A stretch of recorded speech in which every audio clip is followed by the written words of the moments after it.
बिस्मिल्लाहिर्रहमानिर्रहीम। मोअज़्ज़ज़ नाज़िरीन सामीन, अस्सलामु अलैकुम।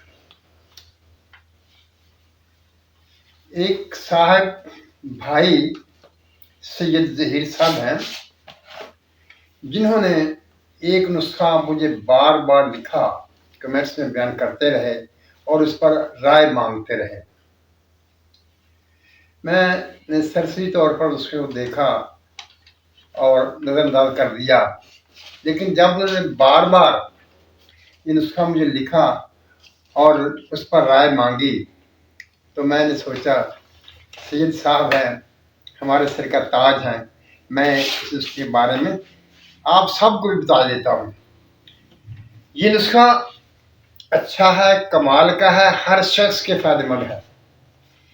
ये नज़रिया मुफ्त अज़ा का नुस्खा नहीं है, ये नुस्खा पुरानी तिब का नुस्खा है और इसमें तमाम मिजाज की चीज़ें मौजूद हैं और ऐसे नुस्खे अमूमन अच्छी होते हैं और हर शख्स पर काम करते हैं।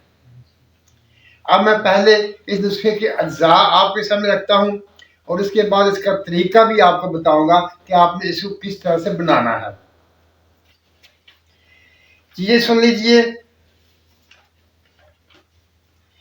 मीठा तेलिया है 1 तोला, शंगरफ 1 तोला, लौंग 1 तोला, मिर्च स्याह 1 तोला, मगा 1 तोला, जायफल 1 तोला, सूंड 1 तोला, पारा 1 तोला, सुहागा 1 तोला, मुसब्बर 1 तोला, हड़ताल बरकिया 1 तोला, गंधक आमला साग 1 तोला। यानी तमाम अद्विया के वजन बराबर है, 1 तोला।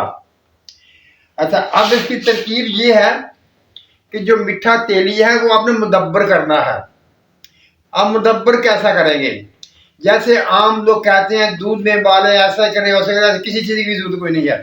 एक बात याद रखें, जब आप किसी भी चीज़ को दूध में, किसी बूटी के पानी में और किसी ऐसी चीज़ में उसे बॉयल करेंगे, उसे पकाएंगे तो उसका असर कम हो जाएगा। आप जब शरबत बनाते हैं तो अद्वियात को पानी में पकाते हैं, पानी पकाने के बाद वो बूटी वगैरह जो होती है उसे बाहर निकाल देते हैं, वो पानी इस्तेमाल करते हैं, वही शरबत होता है ना, वो पूरा असर आता है। अगर आप मीठे तेलिए को पानी में या दूध में पकाएंगे और दूध ज़ाय कर देंगे, क्या होगा? इस मीठे तेलिए का असर उसमें आएगा और ये जो आपने इस्तेमाल करनी है, आपके पास जो इसकी जड़ होगी इस्तेमाल करें, उसका जो असर है वो कम हो जाएगा।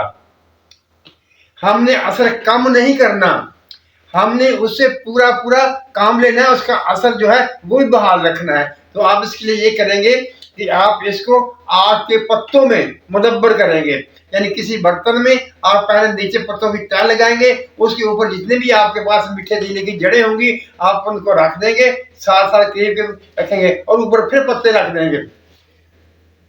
चूल्हे पर चलाएंगे, नीचे आग जलाएंगे। 15-20 मिनट के बाद आप उसे देखेंगे कि वो तमाम जड़ें उस आग के पत्तों के पसीने की वजह से नरम हो चुकी होंगी। उसमें से कोई लोहे की चीज, कोई सुई, कोई सलाई, कोई छुरी वगैरह गुजार के देख ले, अगर वो नरम हो गई हैं, उनमें से ये गुजर जाती हैं तो आपका मीठा तेलिया मुदब्बर हो चुका है, वो काबिल इस्तेमाल होगा।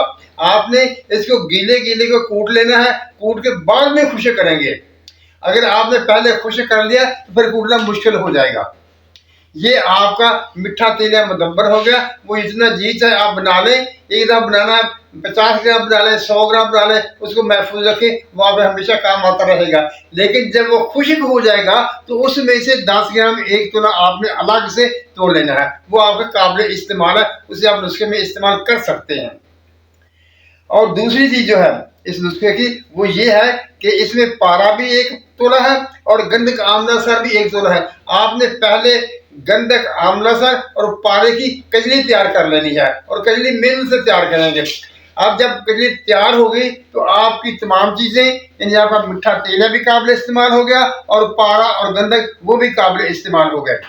अब आपने तमाम चीजों को बारी बारी खरल करना है, खरल करके आप उसे मिला लेंगे।